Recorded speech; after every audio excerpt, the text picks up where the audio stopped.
Baik, bismillahirrahmanirrahim. Assalamualaikum warahmatullahi wabarakatuh.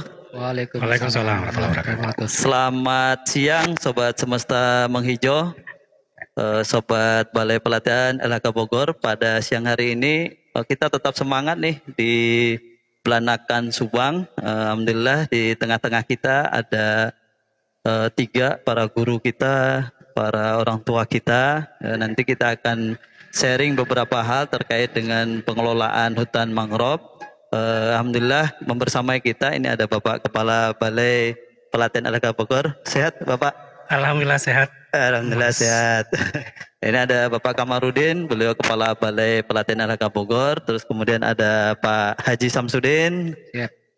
Kemudian ada juga Pak Haji Nano, beliau salah satu pensiunan juga Widya Iswara di Balai Pelatihan LHK Bogor, tapi pensiun waktu itu Balai Diklat ya.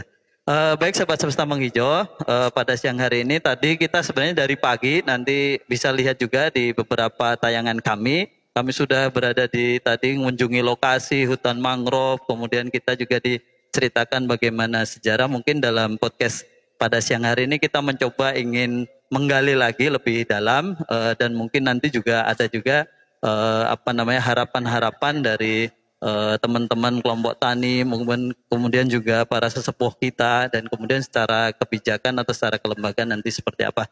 Barangkali di awal ini saya ingin ini dulu dengan Bapak Kepala Balai nih, mohon izin Pak, mungkin terkait dengan tadi kita sudah berada di lokasi juga ya Pak, ternyata ini salah satu produk atau kalau dibilang siswa bisa juga ya, bilang hasil dari didikan atau pelatihan Balai Pelatihan LHK Bogor. Barangkali ada tanggapan atau komentar seperti apa Pak? Tadi kita sudah dari pagi sampai siang ini kita berada di lokasi, kemudian cerita dari Pak Samsudin sendiri tadi. Baik, terima kasih Kang Abid. Assalamualaikum warahmatullahi wabarakatuh. Selamat siang Sobat Semesta, Semesta Menghijau. Jadi ya seperti disampaikan oleh Kang Abid bahwa kami memang Balai Pelatihan LHK Bogor ya, hari ini mengkhususkan ya untuk datang semacam studi lapangan lah gitu. Karena seperti itu melihat kegiatan KTH Lestari ya. KTH Lestari ini membudidayakan mangrove yang merupakan awalnya adalah binaan Balai Diklat Kehutanan Bogor yang pada waktu itu sejak tahun 2002 ya. Tentu kita tadi sudah melihat langsung ke lapangan apa yang mereka lakukan sejak 2002 ini KTH Lestari ini, dan alhamdulillah luar biasa ya, bahwa semangat teman-teman KTH Lestari di bawah ketuanya Pak Haji Samsudin, tentu kita sangat apresiasi bahwa yang awalnya itu memang di sana daerah yang yang tidak ada mangrove-nya ya, ditanami, dan sekarang alhamdulillah sudah mangrove-nya demikian tumbuh subur, bagus, dan bahkan sudah mempunyai produk-produk turunan gitu. Ya, sudah menghasilkan produk turunan dari mangrove ini, dan tadi kita sudah merasakan ada yang namanya selai gitu kan, kopi. Bahkan ada yang memang untuk kesehatan wanita ya. Kesehatan wanita juga. Perangko wanita. Jadi saya kira tentu kegiatan-kegiatan apa yang dilakukan oleh masyarakat ya seperti KTH Lestari ini harus kita apresiasi, dan tentu sebagai pemutus kebijakan ya, pemerintah dalam ini BPLHK Bogor tentu akan memberikan terus pendampingan sebagai pembinaan ya kepada masyarakat yang sudah secara swadaya sebenarnya mereka mampu melestarikan mangrove ya. Tentu fungsi dari mangrove ini saya kira sangat luar biasa ya. Ya, mulai dari menanam berhasil dari lapangan, kemudian juga produk-produk turunan yang dihasilkan dari mangrove sendiri, termasuk ya di sana ada tambak-tambak yang hidup gegara ditanami mangrove itu. Ya. Ada tambak udang tadi ya, ikan gitu kan. Ya, saya kira ini luar biasa. Tentu kami ya di Balai Pelatihan LHK Bogor ini memang bagaimana kebijakan-kebijakan yang berpihak ke masyarakat seperti itu harus kita dukung. Ya, apa kira-kira fasilitas ke depannya sehingga eh, semangat masyarakat dalam melestarikan mangrove ini terus naik, terus baik, ya. Dan tentu harus bisa ditularkan ke masyarakat lainnya yang baik itu sekitar. Tadi kita sudah melihat bahwa ada kelompok lain ya yang sudah, iya, yang sudah belajar dari kata lestari ini. Ini artinya bahwa dari awal binaan Balai Diklat Bogor dulunya, Taman Belaka Bogor ini sudah dirasakan manfaatnya. Dirasakan manfaatnya, dan tentu kami sangat apresiasi ini, ya. Ini saya kira yang dirancang oleh Kang Haji Nono ini dari awal ya, yang senior kita, saya kira luar biasa, ya. Beliau dulu mengawalinya, ya mungkin tidak membayangkan mungkin ya kalau hasilnya seperti ini, seperti ini gitu. Ya saya kira memang harus seperti itu. Kita tidak usah dulu membayangkan akan seperti apa ke depannya, tapi paling tidak semangat kita ya membantu masyarakat, memfasilitasi masyarakat. Memang harus kita mulai gitu. Ya, dengan niat yang betul-betul harus kuatkan dan ya kita ikhlaskan gitu bahwa ini mudah-mudahan menjadi amal kebaikan yang terus mengalir ya. Ya Kang Haji Nono walaupun sudah pensiun ini sudah masih pensiun terus menjaga silaturahim ini. Artinya bahwa fasilitas itu memang tidak hanya bersifat keproyekan, tetapi ada nilai-nilai keterikatan batin di situ. Ya. Sehingga tidak hanya pada saat ada kegiatan aja ini kita dampingi berjalan, tapi pasca itu pun bahkan ini sudah 21 tahun ya berjalan, masih terus terjalin silaturahim itu. Tentunya ini Balai Pelatihan Alaka Bogor ya sangat-sangat apresiasi, sangat berterima kasih dulu ya dengan jasa Kang Nono dan tentu kegigihan Pak Haji sebagai ketuanya untuk terus membangun KTH ini menjadi seperti saat ini. Ya, saya kira seperti itu Kang Abid. Ya, ini Bapak Kepala Balai. Tadi juga menarik ya, detail produk-produk yang sudah dihasilkan ya. Saya rasa nanti kita bisa diskusi dengan Pak Haji Samsudin lebih detail, tapi mungkin kita ke Pak Haji Nano dulu nih. Apa perjalanan sejarah dulu waktu awal kok bisa nemu Pak Samsudin gitu dengan teman-teman di sini Pak? Seperti apa itu? Baik, terima kasih. Assalamualaikum warahmatullahi wabarakatuh. Waalaikumsalam warahmatullahi wabarakatuh. Jadi Pak Kepala Balai barangkali dan Pak Moderator, memang di dalam perjalanan pembentukan kelompok tani ini, tentu ada beberapa aspek yang harus diperhatikan. Jadi dan syukur alhamdulillah pada saat itu kami menemukan suatu lokasi di mana yang kebetulan ketuanya Pak Haji Samsudin ini ada kesungguhan untuk membentuk kelompok dan berkiprah di dalam kelompok tani untuk bergerak di bidang mangrove. Jadi awalnya itu adalah pada tahun 2002 itu yang kebetulan Balai Diklat Kehutanan Bogor itu sekaligus juga sebagai penyelenggara program D4. Jadi diploma 4 ya Pak? D4 tuh. Jadi D4 jurusan penyuluhan kehutanan. Nah, induknya adalah Sekolah Tinggi Penyuluhan Pertanian yang ada di Cibalagung. Nah, dari keempat jurusan yang ada itu dari pertanian, peternakan dan perikanan. Nah, pada saat tahun 2002 itu ada namanya program Pusjarlihtek. Jadi Pusat Jaringan Alih Teknologi. Di mana di dalam program itu adalah salah satunya itu dalam rangka Tridharma Perguruan Tinggi. Ya, termasuk di dalamnya. Jadi ada pendidikan, penelitian dan pengabdian masyarakat. Nah, bagaimana jurusan penyuluhan kehutanan itu pengabdian masyarakatnya tentunya ke arah yang hutan lah gitu. Tapi karena dari 3 jurusan itu juga ingin bahwa kegiatan Pusjarlihtek itu dalam satu hamparan, dalam suatu lokasi. Kemudian saya oleh kebetulan oleh Pak Dr. Eko Warsito almarhum itu sebagai ketua jurusan penyuluhan kehutanan.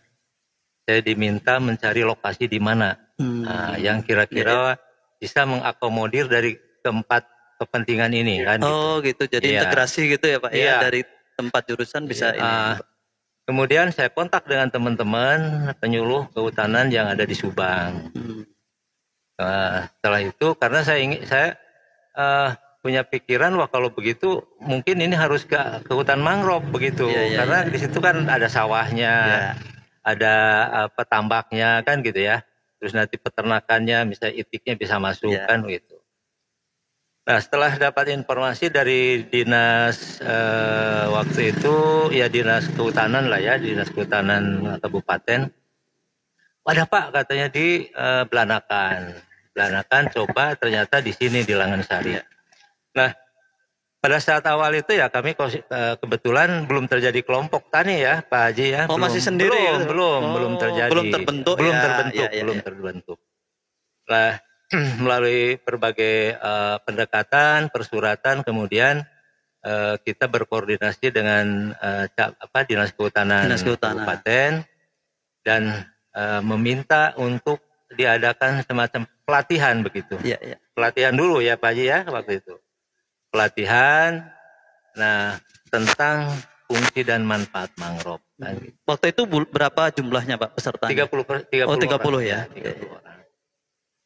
Kemudian setelah itu ada lagi pelatihan yang angkatan pertama ini Pak Haji Samsudin. Kemudian Pak Sam ini juga harus membawa 8 orang kalau nggak salah ya Pak. Masyarakat masyarakat sekitar. Jadi dari 30 itu menjadi 240 kan. 200 ya. Yang tersebar ya di sekitar sini. Jadi bukan hanya dari satu desa gitu, bukan. Jadi dari wilayah kecamatan. Yang ada kaitannya dengan kawasan mangrove. Nah, setelah itu kemudian kami bentuk kelompok tani. Karena salah satu yang akan bisa membantu kita gitu dalam arti akses ya, mungkin akses supaya kalau sudah dibentuk kelompok kan kita lebih mudah untuk bagaimana sosialisasi, bagaimana katakanlah berhubungan yang kaitannya dengan masalah hutan mangrove ini. Nah, alhamdulillah setelah terbentuk kelompok tani dan kemudian ketuanya adalah Pak Samsudin waktu itu belum jadi haji nih belum. Usia berapa ya Pak waktu itu ya? 20 tahun yang lalu. Jadi belum waktu itu. Kemudian wah ini Pak Sam ini sepertinya semangat kan gitu. Semangat. Ini saya melihat semangat bagaimana kelompok ini ingin berkembang kan begitu. Nah, kalau jurusan penyuluh dari peternakan, perikanan dan pertaniannya itu memang waktu itu setelah di kelompok ini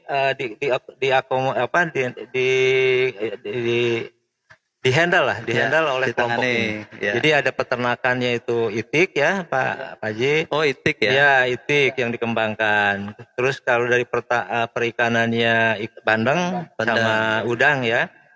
Sama pertanian itu adalah tanaman padi. Padi ya? Ya padi salinitas tinggi. Sampai panen ya Pak Haji ya. Sampai panen. Nah tahun berikutnya kemudian program kalau yang di jurusan lain itu sepertinya tidak ada kelanjutannya lagi, tetapi kita dari jurusan penyuluhan kehutanan itu ingin tetap berlanjut karena kita fungsinya sebagai lembaga pendidikan. Bagaimana kita menyebarluaskan informasi atau mendidik, melatih para teman-teman kita penyuluh kan gitu, yang dibekali dengan ilmu mengenai tentang mangrove lah gitu. Nah, kita terus berlanjut melakukan pelatihan-pelatihan sampai kalau nggak salah mungkin 10 angkatan Pak. 10 angkatan. Iya, satu tahun itu ada 2 angkatan kita. Nah, jadi setelah kita melatih itu dan prakteknya di sini juga. Iya. Jadi mulai penanaman, pemeliharaan dan sampai pada saat terjadi banjir pun kita tetap melakukan praktek. Yang banjir ke sana sampai ke lapangan gitu. Tapi ya namanya di mangrove kan seperti itu. Seperti itu. Iya, memang tantangannya seperti itu. Ya kita harus berani masuk ke air gitu kan. Nah, kemudian tahun 2014 kan pindah ke Kadipaten ya. Oh, 2014 ya, Pak Kadipaten. Nah, berarti terakhir itulah Pak Kepala Balai, Pak terakhir diklat ya, untuk mangrove. Sepertinya ke sini setelah saya pensiun, nggak tahu apakah ada kelanjutan apa tidak kan gitu. Mungkin nanti bisa dicek gitu ya. Setelah saya pindah ke Kadipaten 2014. Kemudian di Kadipaten saya juga sama mengusulkan untuk pelatihan mangrove. Dan prakteknya juga dibawa ke sini. Oh, praktek tetap di sini. Nah, jadi karena saya melihat bahwa Pak Sam ini terus berinovasi. Berinovasi, mengembangkan. Dan selama saya katakanlah masih berdinas, sampai saya sudah pensiun juga masih tetap berkomunikasi. Gitu. Setiap informasi yang dapat dari Pak Sam, selalu juga di-share ke saya, atau saya ada informasi share juga ke Pak Sam. Jadi alhamdulillah Pak Kepala Balai bersyukur gitu ya, bahwa selama 21 tahun ini ya kami tidak terlepas dari komunikasi. Sampai kelompok ini alhamdulillah berkembang, kemudian berinovasi, membuat suatu produk-produk yang tadi itu produk ikutannya begitu. Dan pamerannya mungkin nanti disampaikan oleh Pak Sam. Dan saya yang kebetulan katakanlah ada relasi juga yang masih aktif di dinas-dinas. Jadi sampaikan juga bahwa kelompok kami ini punya kelompok tani, BDK Bogor itu punya kelompok tani namanya mangrove di Mangrove Lestari itu di Belanakan yang memproduksi ini kan gitu. Sehingga Pak Sam ini bukan mungkin bulan Oktober itu ya harusnya 2 kali ya ke Kalteng. Diundang juga oleh Dinas Kehutanan Provinsi narasumber. Terus dari sebelum itu juga kemana ke Tanimbar. Nanti bisa dijelaskan kiprahnya beliau itu setelah menjadi ketua kelompok tani dan mungkin setelah katakanlah lepas pembinaan dari BDK Bogor, tetapi ternyata kan masih berkembang. Sehingga kalau menurut saya yang kebetulan saya ini mungkin salah satu yang membidani membidani lahirnya kelompok tani ini, dan sampai sekarang 21 tahun yang lalu dan sekarang itu masih berkembang begitu. Jadi yang pertama ya tentunya merasa bersyukur karena waktu kami itu membentuk kelompok tani kan dengan hati. Tidak asal kelompok, udahlah pokoknya ada program bentuk kelompok tani. Asal jalan itu, programnya gitu. Jalan. Saya tidak seperti itu. Ya seperti juga kebetulan Pak Kepala Balai saya ini tahun 81 juga menanam pohon yang di hutan diklat di Jampang Tengah. Nah itu tanaman ya kami lah waktu itu 81 yang kalau kita lihat di sekarang mahoni udah besar. Nah seperti tadi Pak Kepala Balai sampaikan bahwa bahwa masih bersyukur lah gitu masih ada ikatan ini. Ya saya juga seperti itu ingin bahwa kelompok tani ini tetap eksis gitu kan, kiprahnya bisa dibuktikan di lapangan gitu, karena ya terus terang saya orang rehabilitasi. Jadi kalau istilahnya menanam sesuatu itu inginnya tetap tumbuh baik kan begitu. Jadi mungkin kalau kita kembalikan ke agama ya istilah sedekah jariah, oksigen ya kan begitu. Mengalir ya Pak ya. Mungkin itu dulu ya. Terima kasih. Sobat Semesta Menghijau, luar biasa ya, ini para guru kita memberikan pencerahan dan hikmah yang luar biasa bahwasanya setiap kegiatan itu bukan hanya sekedar aktivitas terselesai, tapi itu membangun bagaimana ikatan hati, persaudaraan itu tetap terjalin, sehingga saat sudah selesai pengabdian secara surat keputusan kali ya. Karena SK gitu ya, karena memang pegawai negeri kan dibatasi SK ya, tapi masih pengabdian itu masih di masyarakat masih terus terjaga. Nah kita akan mendengar nih Sobat Semesta Menghijau, kiprah dari Pak Haji Samsudin ini bagaimana dulu membentuk KTH, kemudian mengawal KTH sampai bisa berkembang seperti ini. Dari berapa orang Pak ya waktu itu ya anggota kelompoknya, terus sampai seperti ini bagaimana tuh Pak perjalanannya? Mangga Pak Haji Samsudin. Assalamualaikum warahmatullahi wabarakatuh. Waalaikumsalam warahmatullahi wabarakatuh. Terima kasih pada host hari ini, host kita. Saya juga terima kasih kepada yang hadir pada hari ini. Mungkin orang tua saya, Pak Haji Nano, yang memang sampai dengan sekarang beliau masih perhatian kepada kelompok lestari, juga Pak Kepala Balai yang hadir pada hari ini. Bermula terus terang saja, tadi bisa Bapak Haji Nano sampaikan, memang bermula setelah adanya pelatihan Pusdarlitek tahun itu. Kemudian karena apa? Karena memang kita bukan tergugah ya, baru tahu itu kan manfaat dan fungsi mangrove ketika itu. Nah bukan ya, karena berbicara masalah rehabilitasi tidak kuat sendirian Pak. Kita membentuk kelompok. Jumlahnya itu hanya bukan dibatasi Pak. Kita itu hanya karena gini. Ketika itu memang yang rusak ya, yang sudah katakanlah punah hutan mangrovenya di wilayah tanah milik masyarakat. Tadi yang Bapak sempat ke lapangan kepala balai itu. Apa? Kenapa? Bukan itu alasan mereka petani tambak adalah memang karena ketika budidaya udang windu harus itu kan bersih dari mangrove itu kan katanya. Ternyata kebalikannya Pak. Nah sehingga ketika melihat kondisi seperti itu yang katakanlah ya sudah rusak itunya mangrovenya, kemudian juga bahkan perutnya pun katakanlah tidak selamanya itu kan berhasil ya panami udang windu itu. Saya awalnya memang punya tambak di wilayah perhutani Pak, terus aja dengan kondisi mangrove yang bagus. Nah, saya tergugah hatinya ketika setelah itu kan pelatihan, saya tergugah bentuk kelompok, kemudian kita hijaukan. Ya hijaukan, artinya memang di awal ini dihijaukan, kemudian saya juga merapat bentuk kelompok, kemudian kita merapat dengan Dinas Kehutanan Subang ya. Oh Subang ya, Dinas Kabupaten. Iya. Artinya kegiatan tersebut memang ada kerjasama dengan Dinas Kehutanan Kabupaten Subang. Ya.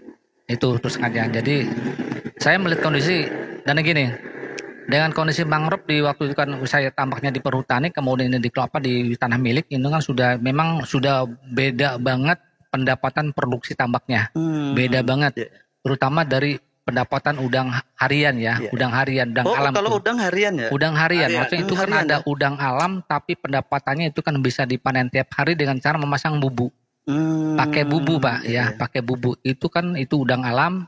Nanti dimasukkan ketika ada air pasang. Ya apa sebabnya? Saya tadi dikatain itu kan bagus hasil tambaknya karena mangrovenya masih bagus. Itu kan. Jadi itu pemicunya ya. Jadi semangat itu tumbuh karena itu. Rasional sekali karena apa? Karena begitu air pasang dimasukkan, biota laut masuk, tapi ini sudah ada katakanlah rumpon ya. Sudah ada rumah-rumah ikan itu kan dari mangrove Pak. Nah kemudian juga tersedia di sana itu apa? Sudah ada stok katakanlah makanan alam dari mangrove seperti lumut itu aja. Jadi menurunkan ini ya pakan ya. Nah itu bedanya Pak, itu bedanya. Makanya saya ketika itu di tanah milik saya buat 30 orang, kemudian saya setiap ada kegiatan ya dengan kebetulan itu kan juga saya di dalam kemudian saya terpilih jadi ketua koperasi Langgeng Jaya. Ya itu lebih mudah lagi Pak. Lebih mudah lagi untuk mengkoordinasikan betul, aktivitas itu. Iya. Lestari, kemudian saya bentuk lagi kelompok di Langansari ini ada 4 kelompok Pak. 4 kelompok. Pertama Lestari. Ya. Kemudian saya bentuk Barokah. Itu KTH juga? KTH juga. Iya. KTH Barokah, Rahayu, Saluyu. Itu luasannya kurang lebih 40 hektaran. 40 hektar. Rata-rata mereka antara 25 orang anggota. Nah, lantas gimana itu kan? Nah bukti mungkin Bapak tadi melihat hasil produksi tambak yang ada di pelelangan. Itu adalah tambak-tambak yang ada mangrovenya Pak. Itu salah satunya. Saya dorong terus. Nah, saya dorong terus kemudian saya dengan DLH, Dinas Lingkungan Hidup di Kabupaten Subang. Diperluas lagi, makanya terbentuk mungkin sekarang Bapak ada kelembagaan yang namanya PPTP. Perhimpunan Pembudidaya Tambak Pantura. Ya. PPTP. Ya. PPTP, Perhimpunan Pembudaya Tambak Pantura. Ketuanya kebetulan saya, Pak. Kebetulan. Dari tahun berapa, Pak? Dari tahun 2008. Jadi itu mengkoordinasikan berapa 4 kecamatan, Pak. 4 kecamatan. 4 kecamatan. Berapa KTH tuh? Wah, itu kalau KTH-nya itu kalau satu bukan kalau. Iya, iya. 10 ada sudah 40 lah. 40 KTH ada. Kali 25 atau 30 anggota. Itu 40 ada. Ya, jadi saya juga dengan Dinas Lingkungan Hidup terus terang saja diminta bantuannya kerjasama maksud saya untuk mensosialisasikan tentang masalah manfaat dan fungsi mangrove di 4 kecamatan, Pak.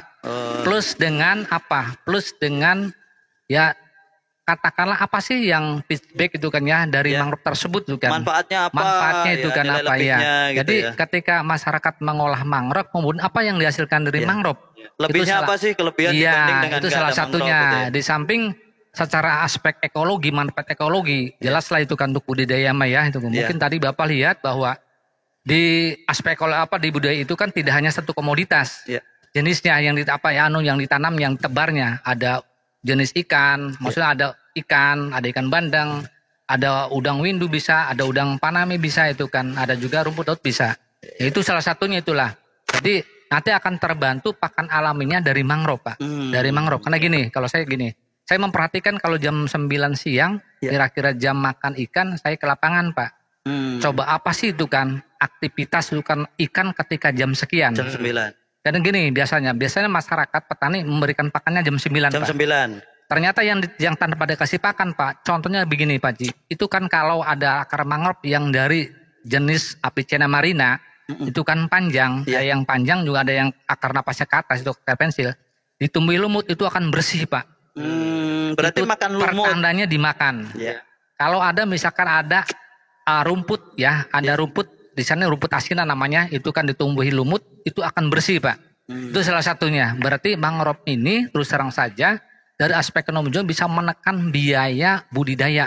Itu salah satunya. Makanya saya berkembang, artinya dikembangkan ke 4 kecamatan. Terus terang saja, Pak, ini tetap itu dari 2008 sampai dengan sekarang masih penambah PTP-nya ketuanya saya. Dan bahkan saya juga jadi pengurus PPTP di Jawa Barat, Pak. Alhamdulillah. Jadi silaturahminya ya Jawa Barat Bekas dengan Cirebon. Itu. Ya ini artinya saya terima kasih ke Pak Haji dengan Kepala Bayi hari ini bisa hadir. Karena itu tadilah yang Bapak lihat itu bukti, Pak. Bukti. Mohon maaf Pak Haji harus sengaja. Mohon maaf saya juga terima kasih. Terima kasih apa? Terbantu bisa punya ilmu, tahu manfaat dan fungsi mangrove dari ketika itu BDK Bogor ya itu aja. Ya, saya bukan tidak melepas kata dinas kehutanan, ada juga dinas kehutanan juga. Tetap ada kerjasamanya. Akan tetapi itu tadi kembali lagi. Merintis awal ya. Betul ya. Makanya sampai dan sekarang tadi yang Bapak sampaikan untuk mengajak saya alhamdulillah artinya bisa mendorong ke teman-teman ke Pantura Subang, Pak. Ke Pantura Subang. Cuman hanya Bapak gini. Tadi saya pernah menyampaikan bahwa saya prihatin sekarang dengan kondisi Subang Timur. Itu saudara saya yang ada di wilayah Kecamatan Lenggon Kulon di Pondok Bali, Pak. Terus terang aja kalau boleh dikatakan dikepung, udah dikepung, Pak. Dikepung sekelilingnya itu kan udah laut. Terus terang saja. Abrasi. Sudah kena abrasi. Ya kalau saya perhatikan itu kan memang berpasir tanahnya. Itu salah satunya. Untuk dari susah. Itu, Pak, terus terang aja yang bisa saya sampaikan dari alhamdulillah mangrove ini terus terang. Saya berharap mangrove ini bagi petani adalah sahabat, Pak. Dijadikan sahabat hidup ya katakanlah untuk usaha. Teman ngobrol tapi yang buktinya tadi ya. Mungkin tadi yang tidak disadari adalah saya bisa menyumbangkan oksigen, Pak. Kalau harus saya sampaikan oksigen yang per 20 kilo ya itu kan 1,2, Pak. 1.200.000 ya. Saya belum pernah menghitung berapa itu kan mangrove ada berapa pohon, berapa oksigen. Tapi akan tetapi ketika orang masuk ke sana, dia mengatakan, kok di sini adem gitu kan. Nah itu satunya, Pak. Itu terus terang aja manfaat, katakanlah orang bisa sudah merasakan manfaatnya, tapi tidak ngerti itu kan, Pak. Apa sih itu kan manfaat ekologinya itu kan, tidak ngerti lah. Jujur aja lah, saya juga terus terang aja.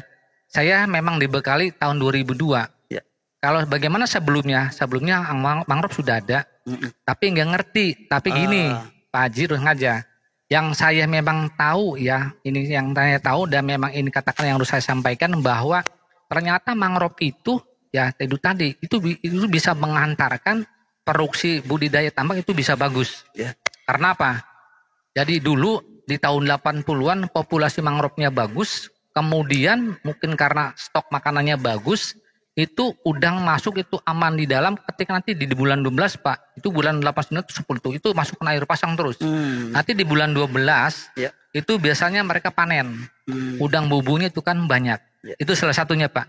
Demikian Pak yang bisa saya sampaikan. Nah itu kalau dari tadi ya nilai mangrove, kemudian juga ada produk-produk lain tadi yang sudah sempat kita lihat Bapak Kepala Balai ya. Oh iya. Oh ada apa namanya produk-produk ikutan yang itu gimana tuh dulu kok bisa sampai ada ilmunya gitu? Oh iya. Gini.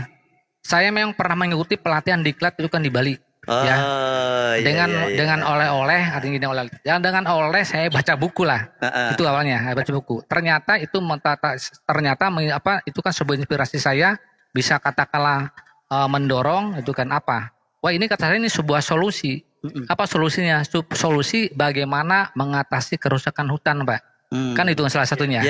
Mungkin kalau Bapak lihat tadi di lapangan, nah itulah ada juga terjadi penjarangan. Ya kenapa? Kembali lagi bahwa masyarakat ini tidak semuanya kaya, Pak. Ada juga yang miskin. Mereka juga ada yang mencari kayu bakar. Tapi ketika ada solusi, Pak, ada solusi itu kan HHBK-nya, hasil hutan bukan kayunya, kita olah itu kan jadi makanan. Tadi kan Bapak kan lihat ya enggak.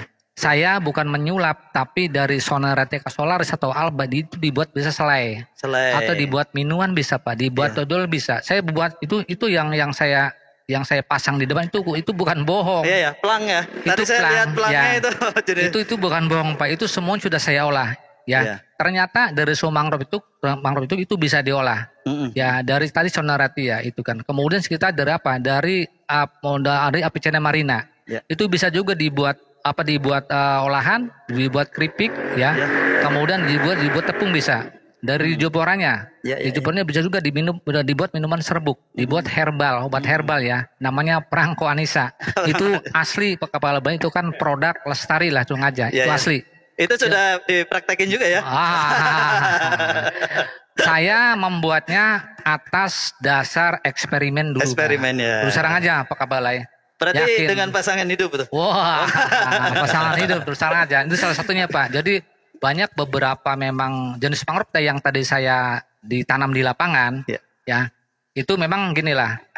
Saya harus memiliki arboretum mangrove karena salah satunya adalah untuk tempat katakanlah mungkin sebagai generasi saya penerus Pak, memperkenalkan mangrove.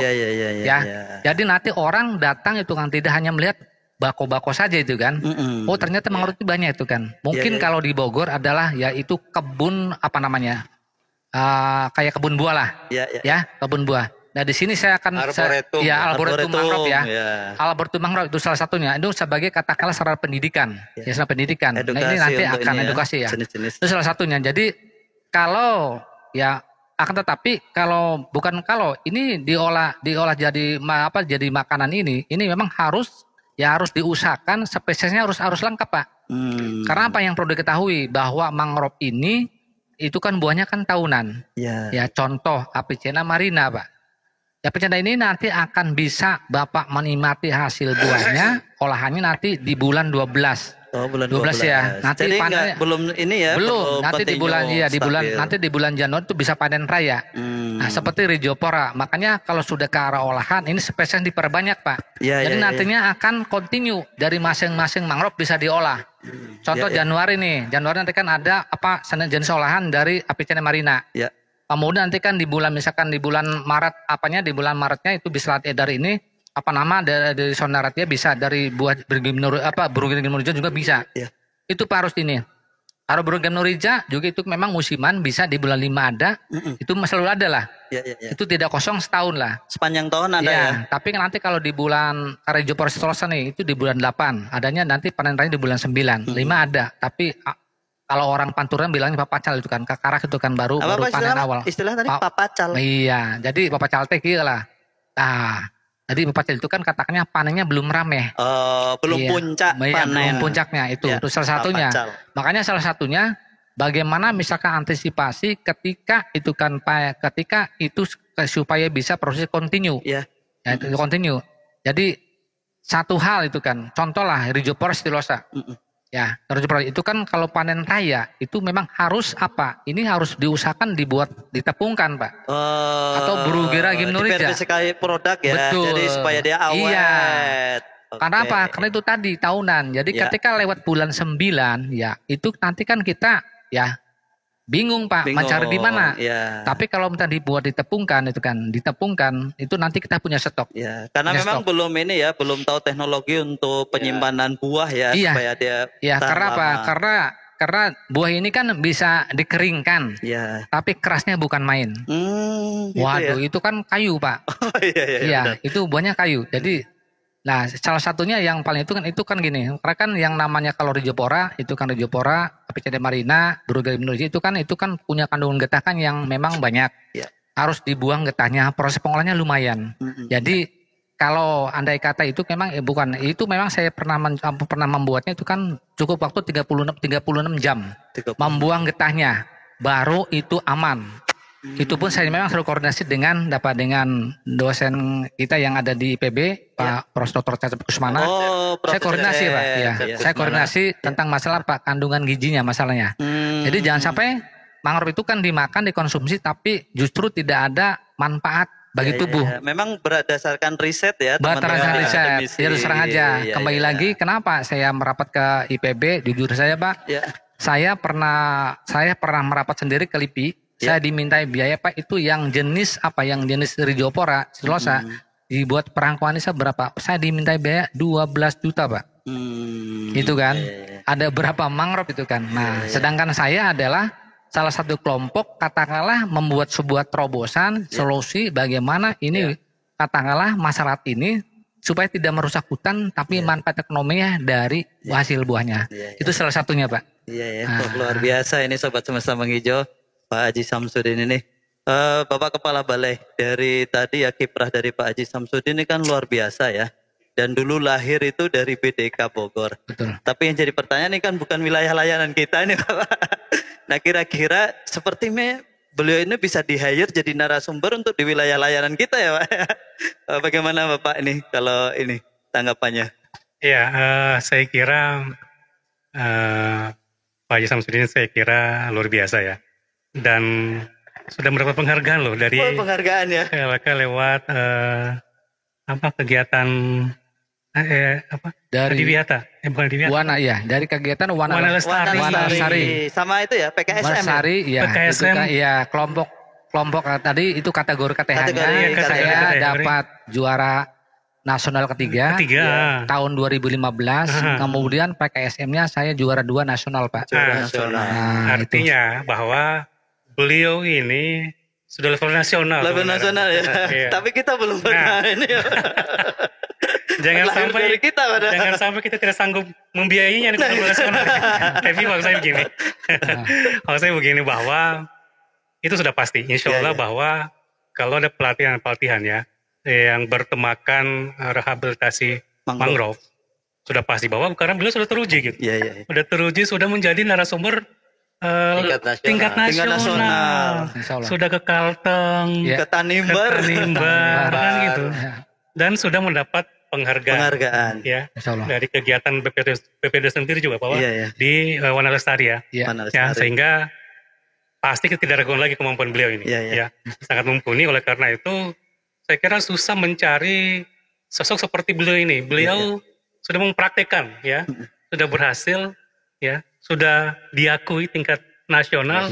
Tentu apalagi yang kurang, sehingga sudah pasti saya masih bahwa mudah-mudahan ya ketika misalnya makanya jadi kita berkunjung ke sini hari ini kan sebenarnya juga melihat kemajuan KTH Lestari ini dalam rehabilitasi mangrove dan pengembangan produk turunannya, sehingga tentu kita ingin mencontoh mereplikasi ya ke tempat lain ya, terutama di wilayah pelayanan Balai Pelatihan Alka Bogor. Kan ada Bangka Belitung, Lampung, DKI Banten ya, yang ada mangrove-nya pasti ya. Kalimantan Barat juga. Kalimantan Barat juga kan juga. Kalimantan Barat juga, sehingga ya kalau ada pelatihan yang dulu Pak Kang Nono dulu pelatihan apa dulu ya, yang memulai dulu sehingga tahun 2002 itu tuh. waktu Kalau itu jenis pelatihannya? awal-awalnya itu kan kita ini Pak, jadi pelatihan budidaya mangrove. Nah, budidaya Oh, mangrove budidaya ya. mangrove. Nah, Jadi bagaimana katakanlah dari mulai persemaiannya kan gitu. Awal-awalnya kan begitu. betul. Iya, iya. Iya. Terus berkembang ya. Iya. Berkembang kan, ya. Apalagi beliau untuk meningkatkan potensi beliau itu dalam produk turunan mangrove sudah Iya. pelatihan di Bali tadi ya. Iya. Sudah pelatihan di Sehingga Bali. komplit ilmunya. Iya, iya. Ilmunya komplit ya. Mulai rehabilitasi menanam ya, Sampai ke kemudian pemanfaatan. sampai ke produk turunan dari mangrove itu sendiri gitu. Sehingga tentu tidak ada lagi kemampuan beliau ini, dan sudah pasti kalau dari sisi pelatihan yang tadi budidaya mangrove, rehabilitasi mangrove tadi, mulai dari penanaman, persemaian, pasti beliau kita jadikan narasumber utama. Iya, iya. Kayaknya kita hire ya. Oh, pasti itu. Makanya biar semuanya itu Iya, biar pasti. menular ya Pak ya. Biar menular, biar Semuanya menular. menular itu. Biar menular Pak. Jadi saya kira orang yang punya kemampuan seperti Pak Haji Sam ini Ya. jarang-jarang gitu. Jarang-jarang Iya. ya. Jarang-jarang. Saya kira ini luar biasa, dan sudah pasti ya kita akan jadikan narasumber. Narasumber Ketika ya. itu menjadi Kita ini ada pelatihan yang sama, rehabilitasi mangrove di Balai Pelatihan Alakabor untuk wilayah pelayanan kita. pelayanan gitu. kita. Siap, saya kira Iya. itu. Nah, ini Pak Haji Nano, kan kita sudah dengar tadi ya. Ya. Kalau kita melihat dari Pak Haji Samsudin ini, kalau 21 tahun yang lalu kan masih muda ya. Iya. Meskipun sekarang juga semangatnya muda nih. Nah, kira-kira apa ini pesan dari Pak Haji Nano nih supaya misalkan nanti generasi muda sekarang itu juga tergugah, kemudian juga tertarik seperti yang dilakukan oleh Pak Haji Samsudin ini. Saya rasa ini penting nih, karena ukuran saya juga alhamdulillah ini masih muda nih. 40 tahun lah, masih Ya. muda lah. Nah, kira-kira bagaimana Pak Haji Nano? Ya. Saya kira begini Pak. Jadi Pak Sam ini kan di dalam anggota kelompoknya Ya. tentu sedang ada pengkaderan barangkali. Iya, pengadaran. Pengkaderan kan. Tetapi tentunya tetap dalam bimbingan beliau. Dan mungkin bagi kita Pak, selain dari tadi Pak Sam memang ada pengkaderan, mungkin bagi balai pelatihan sekarang itu balai Pelatihan Pelatihan lingkungan hidup lingkungan hidup dan kehutanan, BPLHK. Ya. Barangkali pelatihannya tetap Pak, tetap ada program pelatihan, tetapi mungkin bukan ke budidaya lagi gitu. Jadi katakanlah mungkin ke pemanfaatan Ya, sumber daya diversifikasi mangrove, produk, pemanfaatan. Iya kan? Ya, pasti. Karena kalau kita ke depan barangkali kalau dikaitkan dengan ketahanan pangan ya, ini kan udah jelas ini ada diversifikasi pangan ya yang di Produk mangrove. ya. Yang selama ini kan orang masa sih dari situ bisa jadi makanan kan gitu. Tapi ternyata di Pak Haji Samsudin ini sudah memulai kan, sudah bisa membuat beberapa olahan yang dari mangrove, dan mungkin tidak di setiap daerah yang seperti itu gitu. Jadi barangkali untuk keberlanjutannya ya di samping Pak Sam ini juga ada pengkaderan, mungkin kita juga ada pelatihan. Samping nanti para teman-teman WD Suaraan juga mengembangkan diri lagi Pak. Kompetensinya ya ditingkatkan. Setelah 2014 ini ada pelatihan lagi nggak ke mangrove? Ya, 2024 ya. Iya. Nah, mungkin itu. Iya. Barangkali ini kita sudah lumayan nih Bapak nih, dan cuacanya juga semakin membara. Dan saya rasa kalau kita ingin diskusi akan sangat panjang, detail gitu ya. Mungkin nanti kita bisa perdalam melalui aktivitas-aktivitas atau melalui sumber lain. Dan saya rasa Pak Haji Samsudin ini patut kita tularkan juga Pak Haji ya, ilmunya, pengalamannya, terus kemudian niat kesungguhannya, segala hal lah tadi ya untuk mengembangkan mangrove, pengelolaannya. Nah, terakhir barangkali Pak Haji Samsudin, bagaimana ini bisa mengelola kelembagaan KTH sendiri itu seperti apa, nanti biar Sobat Semesta Menghijau dan Sobat Pelatihan LHK Bogor ini bisa mengadopsi. Nah, untuk ngatur orang ini kan susah nih, atau susah-susah gampang lah. Ya, mungkin terakhir bagaimana Pak Haji Samsudin, cara model mengelolanya itu seperti apa? Siap. Salah satunya bagaimana lembaga ini supaya bisa tumbuh bagus. Ya sama nggak beda halnya ya kita juga memelihara pohon Pak. Harus diperhatikan. Kasih sayang ya. Wah, iya. Jadi apapun itu kan ya, personil kita ini adalah atau kelompok ini saya suksesnya kan bukan karena kemampuan sendiri itu kan, tapi tetap juga saya kan ada keterlibatan mereka. Ya makanya saya berbagi pengetahuan dengan mereka, kemudian bagi tugas dengan mereka, dan yang terpenting adalah bukan belajar, saya harus percaya kepada mereka yang sudah diberikan tupoksi. Jangan ada istilah kata saya ragu. Kalau ragu pokoknya gini, saya prinsipnya kalau ragu sudah jangan tinggalkan. Jadi saya harus percaya Pak kepada mereka itu kan. Jadi memberikan kepercayaan. Betul itu salah satunya supaya itu mereka juga bisa katakannya berekspresi itu kan ya. Jadi tugas yang saya sampaikan itu nanti betul-betul kan mereka akan juga jalankan dengan baik. Tapi ketika misalkan saya itu kan katanya tarik ulur Pak itu kan ya, kurang percaya, mereka pun pasti akan ragu juga. Yang itu guys. Artinya kembali lagi tidak beda halnya saya ibarat memelihara pohon tetap harus dirawat Pak. Ya saling itu kan kita harus saling mengisi Pak dengan mereka. Saya di lembaga koperasi saya 15 tahun Pak. Saya jadi ketua 15 tahun itu Pak. Saya dulu tadi pemupukannya adalah sering kita sering membelikan saring pada mereka. Ya itu pembinaan. Ya jangan lupa. Namun saja kembali lagi bahwa salah satu misalkan kelompok ini harus terbangun cari orang yang memang betul-betul ikhlas Pak. Mohon maaf, ikhlas. Mereka yang serius. Yang serius katakannya untuk memimpin kelompok ini memang karena tidak ada gajinya, mohon maaf ya. Butuh biaya operasional. Butuh biaya operasional akan tetapi itu kan nanti supaya bisa menggali. Saya kemarin ada tamu Pak Haji. Ada tamu dari Cilamaya sini Gerinting meminta saya supaya jadi pengurus kelompok di sana. Di sana ada wisata mangrove Pak di Gerinting. Nah, salah satunya. Itu salah satunya penanyakan Pak Sam, kira-kira katanya kelompok ini usahanya apa? Lalu saya kembali tanya, potensi apa kata saya bisa dikembangkan di sana itu kata saya. Itu kembali lagi bahwa di kelompok Lestari ini adalah tadi supaya bisa tumbuh bagus. Usaha mereka kita dorong Pak, dorong, saling ngisi aja, dorong itu kan. Bagaimana supaya mereka itu saatnya supaya mereka itu katakanlah ada nilai-nilai sejahteranya ada, itu Pak. Insya Allah lambat laun makanya salah satu yang saya katakan tadi yang saya angkat ini supaya Supaya mereka itu pendapatnya tidak hanya dari budidaya tambaknya saja, tapi dari mangrove-nya ada. Nah itu terus terang aja untuk membesarkan kelompok itu memang harus ada keterbukaan. Ya. Pengurus dengan anggota harus ada keterbukaan. Jangan ada yang tutupi. Pokoknya satu keluarga pun kalau ada yang katakan yang bukannya sifatnya pribadi, itu rahasia-rahasia dengan lembaga. Nggak akan berjalan mulus. Jadi jangan ada dusta di antara. Terbuka. Baik sahabat sama-sama hijau, luar biasa ya tadi pelajaran dari Pak Haji Samsudin, kemudian Pak Haji Nano juga. Tadi mengelola kelembagaan itu bagaimana menjaga kepercayaan terhadap anggota, kemudian keterbukaan, kemudian diberikan ruang berekspresi, berinovasi, dan tentunya anggota kelompok pun juga akan merasa bahwa dia juga merasa memiliki dan memberikan kepercayaan pada ketua sebagai pemimpin. Baik, terakhir barangkali ada pesan dan kesan dari Bapak Kepala Balai untuk kita semua dan juga Sobat Semesta Menghijau dan Sobat Pelatihan LHK Bogor. Mangga Bapak ada kesan dan kesan.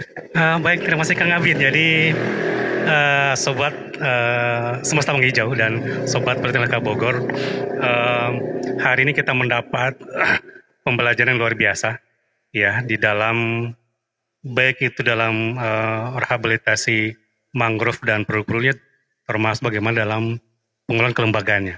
Saya kira mari kita terus bersemangat ya di dalam ini adalah rehabilitasi mangrove merupakan salah satu bagian dari menjaga bumi gitu ya, menjaga bumi. Oleh karena itu mari kita semua bahwa menjaga bumi, menjaga lingkungan, kemudian menciptakan masyarakat, memberi pemahaman kepada masyarakat, tugas kita semua, dan tentu mari kita melaksanakan dengan sebaik-baiknya. Ya, semoga ini menjadi amal kebaikan buat kita semua yang intinya sampai di akhirat kelak. Saya kira itu Kang Abid. Terima kasih. Assalamualaikum warahmatullahi wabarakatuh. Waalaikumsalam warahmatullahi wabarakatuh. Sobat Semesta Menghijau, alhamdulillah kita di siang hari ini bisa ngobrol banyak ya. Terima kasih Pak Haji Samsudin, Pak Haji Nano, dan juga Bapak Kepala Balai sudah membersamai kita. Dan jangan lupa nyalakan lonceng Semesta Menghijau dan kunjungi channel kami, bisa dikunjungi di YouTube atau di Spotify atau di channel-channel yang lain, ada tertulis di thumbnailnya. Assalamualaikum warahmatullahi wabarakatuh. Waalaikumsalam warahmatullahi wabarakatuh. Ya, terima kasih Pak. Alhamdulillah.